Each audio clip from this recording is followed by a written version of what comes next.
This is Made for More Living with Johnny Jennings, powered by eXp Realty. Online at madeformoreliving.com. It just seems like I have a burning question for the two of you guys. Like, how much work is too much and how much is not enough? Because I was talking to somebody recently and they're like, well, I need more work-life balance. I need more time off. And I'm thinking to myself, from my perspective, you work Monday through Friday. You have 2 days off every single week and every evening off. Like I have not had evenings and weekends off in 10 years. See, there's a difference. You, I would consider, are an entrepreneur. You're a business owner. So you never have any time off. You are working 24/7.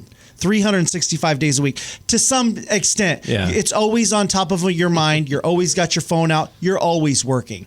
I would say for people like myself or, the average state worker, since we have it's 1/5 of our population here in Sacramento. Sure. It's supposed to be a Monday through Friday, 8:30 to 5 gig. But then they have a lot of time off and then they have vacations and all this stuff. And then there's holidays. Like I looked it up in the US, there's currently 11 holidays, like 11 days in addition to your nights and weekends, sure, in addition to your paid vacation. Like how much, like Ryan, what do you, like, and now they're pushing like the 32-hour work week. 32-hour work. So it used to be like 6 days a week in the Bible. And then you were telling me after in the World War 40s, II? it was 6 days a week. And then I think it was in the 40s or 50s, they mixed it up to a 5-day work week, which is funny because if you did interviews with certain people, they're like, well, what are we supposed to do with our extra day off? They were really perplexed on, wait a minute, this is too much time off. That's the question I'm asking. But then now they're wanting to do like a 32-hour work week, right? Like sometimes when I come drive downtown, I prefer to make my trips down on Friday because there's less traffic on the freeway. Because it's true. People just are not driving. But like, what are your thoughts, Ryan? I don't know. All I got to say is that I am not going to struggle with figuring out what to do when you have more time working, off. because I'm like, hey, what woodworking project am I going to do today, or where am I going to go? And yeah, you have some cool hobbies. Oh, for sure, man. And, I don't anticipate that being a struggle. I'll miss some aspects of, work, I think, like anyone. But most people, they just sit around and like watch TV. It's true. They go home and they watch TV. And so it's like, so what are you going to, so we have washing machines to wash the clothes. We have dishwashers to wash the dishes. I don't know about you guys, but I pay a guy to do my lawn. Right. And so it's like these are things that people used to do in their spare time. It's true. Good point. Yeah. And now you're just going to go home and watch, like you have an extra day to watch TV. Right. Like, I don't understand what people like. What are you going to do with that? Because to go out and do something also takes money. Right? Yeah. If you're going to go vacation, if you're going to go camping, if you're going to go visit family, get in the car and drive somewhere, that's going to take money. Right. So what is it? I don't know. It just blows my mind. For me, you're right. It is an issue that I think the whole culture and society is trying to figure out. Where is that balance of work and rec?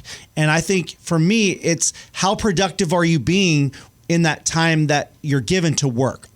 In that Monday through Friday, if that's your work schedule, are you being extremely productive and making sure you're giving all that you got? So then when it's time to rest and recreate, then you can appreciate that. Yeah.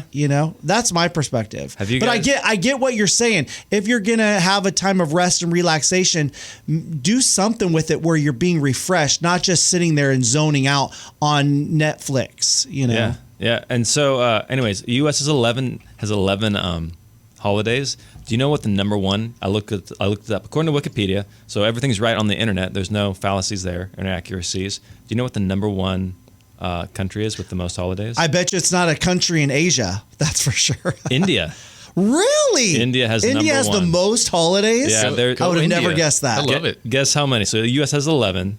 Guess how many India has? 35? The maximum number, 42. Okay. They have 42 holidays. Nepal has 35. Probably because they work weekends as well. They're forced to work weekends. So that's their total. That's the total days off. That's the total days off. But yeah. They're doing it right, They don't man. get vacations. Yeah. I love it. Let's bring it. Germany has 13. Poland has 13.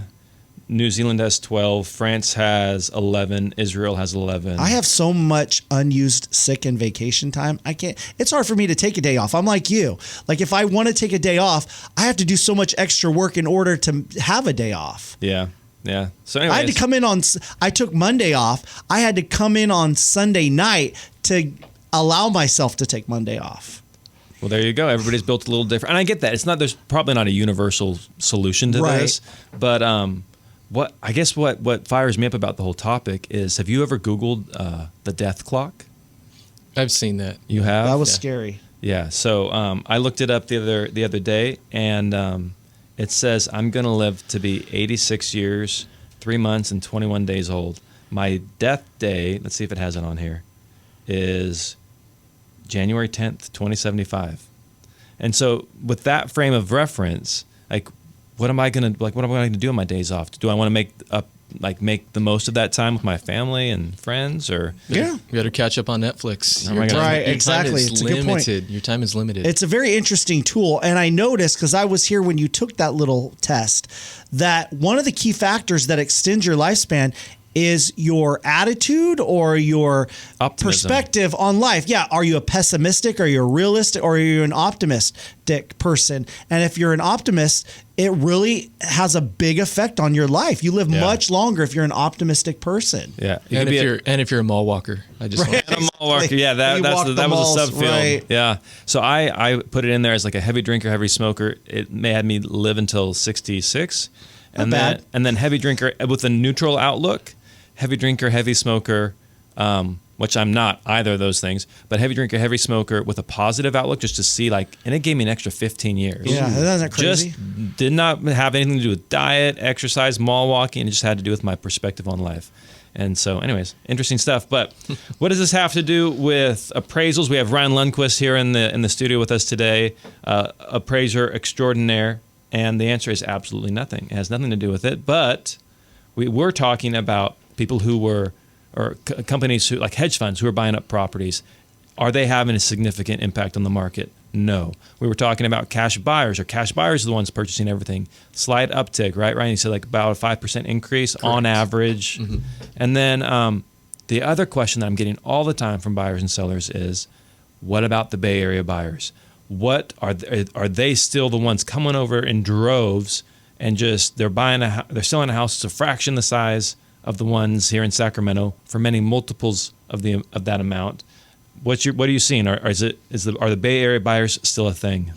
They're definitely still a thing. It's just not the 2021 thing, right? And so that was peak migration. And you think about, people having incentive to move, when mortgage rates were below 3%, yep. Money was so cheap to borrow. And so you have this massive influx of people coming to town, and it's just not that vibe anymore.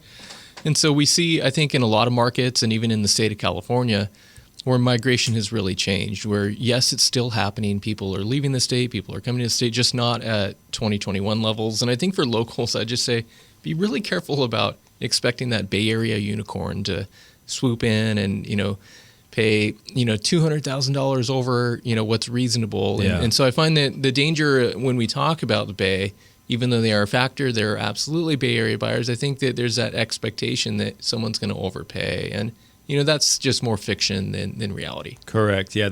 They're smart. They're human beings, right? They have access to data and appraisers. Why would they want to overpay? So a lot of people, I compare the Bay Area buyer moving to Sacramento to the Sacramentoan moving out of state, right? Because they can get more for their money in Tennessee, Carolinas, Florida, Texas. Now, so if you're making that move, or you're considering making that move, are you going to want to overpay in Tennessee? Are you going to want to overpay in Texas? No. You don't want to overpay. You want to pay what the home's worth. So those people moving from the Bay are not willing to overpay, but they are oftentimes qualified buyers. Like they have the means to purchase your home. Absolutely. So when you're talking about the peak migration in 2021 versus now, can you provide some insight as to what that difference looks like between peak and now? Well, I mean, technically, migration stats aren't even out for all of 2023. It takes forever for stats to come out. It's almost like you're in the midst of a trend. You just don't see the numbers yet. And so, but I mean, everything I've seen from, say, the Public Policy Institute of California, I mean, it's just, I can picture the bar graph in my mind right now. It's definitely not what it was. And I think word on the street locally, when you're talking to people who's buying, who's selling, there's just less of that. And anecdotally, when I log on to Facebook or anywhere where I'm talking to real estate, I probably speak somewhere once a week. No one is telling me it's all the Bay. And yeah. I think that was the dominant narrative in years like, later 2020 and 2021, some in 2022. And I'm not hearing that hardly at all. but it is still a factor. There are still investors. I talk to builders. There are buyers, paying cash. There are Bay Area buyers parking money in Sacramento, or just outright moving. And so it does happen. It's just, I think everything, stats and, the ones we're waiting for, the ones we have, the anecdotes, it's just not as much of an issue. Yeah. So, tell me if this would be at a correct-ish figure. What I tell people all the time is, hey, I want a Bay Area buyer. Great. We have a Bay Area buyer marketing plan. We're through geo-targeting or geofencing and retargeting. We're able to identify those people and promote your home to them. But just so we're operating in reality here, that's about 15% or so of the buyer population. Is that historically what it's been? It's hard to put a number on it. I would be very surprised if it was more than that, though. Okay. There's just not a easy way to quantify that with all the stats that are out there. But I would be shocked if it was more than that, though. Cool. Okay, yeah. So if you'd like a copy of the Bay Area Buyer Marketing Plan, or if you'd like to learn more about how we do that, just go ahead and reach out, give us a call, shoot us a text at 530-GET-MORE. That's 530-GET-MORE. And when we come back, we're going to talk about the good and the bad news that's happening right now in the real estate market.